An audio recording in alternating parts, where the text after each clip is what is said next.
This is the biggest GT I have seen in my life. To get this fish, we had to go spearfishing in one of the most dangerous parts of Indonesia. The currents here are ridiculous. Some people call it the toilet bowl. But first, we had a journey on our hands. We loaded up the boat and got stuck straight into it. We had a 2-hour mission across the Lombok Strait, which is one of the gnarliest straits in the world. Waves, winds, swell, currents, everything. It's just wild out here. Once we arrived at the destination, it was absolutely spectacular. We wasted no time, got straight in the drink. This place is renowned for big GTs and some of the biggest dogtooth tuna in the world. First dive of the day, I had a GT swim straight up to me. I was able to get a nice shot, but with these fish, there is no room for error. You can hear my dive buddy up top here screaming, "Lock the reel, lock the reel."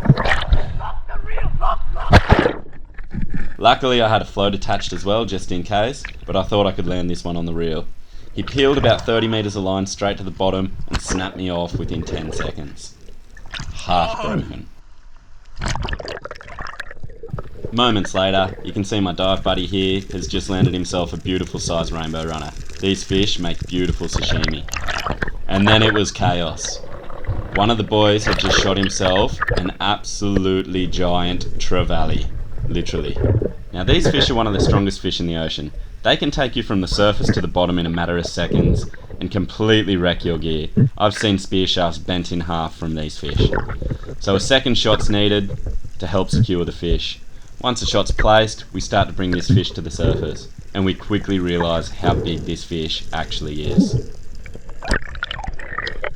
A quick spike to the fish's head and it's lights out. It's time to get this bad boy on the boat.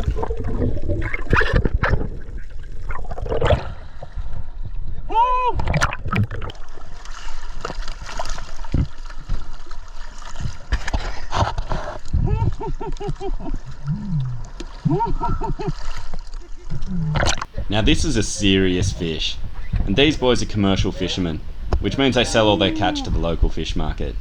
So as the locals would say, lucky day! And here's me holding a dogtooth tuna. By no means is this thing a monster, although there were some monsters swimming around. Some of the boys were saying up to 60 kilos below us. They were out of reach for me, maybe next time. Back on the boat for another drift. We're trying a bit of a shallower spot this time for some reef fish.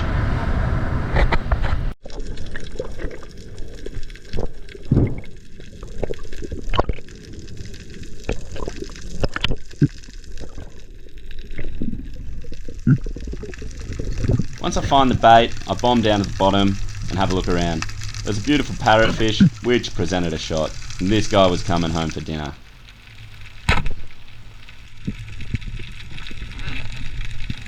Once we get home, it's time to open up the eskies and check out the catch. That's the parrot that I just got. Plenty of nice reef fish in there. All in all, everyone's stoked. It's a beautiful midnight snapper. These fish are very hard to hunt. They're pretty smart and quick. That's the big GT. He went just under 40 kilos, that one. And dogtooth tuna, which was just over 10 kilos. As you can see, everyone's stoked. So we're going to wrap it up here. See you next time.